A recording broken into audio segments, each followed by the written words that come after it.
आपके घर की गैस अब सीधे अमेरिका से आएगी। मोदी सरकार ने पहली बार यूएस से 22 लाख टन एलपीजी की डील साइन की है, जो 2026 में हमारी एलपीजी इंपोर्ट्स का करीब करीब 10% को कवर करेगा। आज इंडिया दुनिया के सबसे बड़े एलपीजी इंपोर्ट मार्केट में से एक है। भारत को हर साल करीब करीब 3 करोड़ एलपीजी की जरूरत होती है।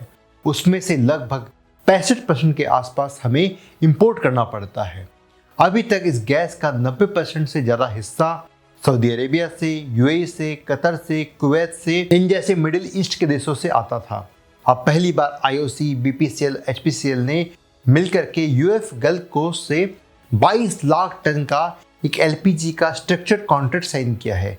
यह deal America LPG price index पर हुई है, जिस कारण से एलपीजी की कीमतें 5 से 10% हमें कम पड़ेगी। इस डील से इंडिया को मिलते हैं 3 बड़े फायदे। पहला, भारत सिर्फ गल्फ के देशों पर डिपेंडेंट नहीं रहेगा।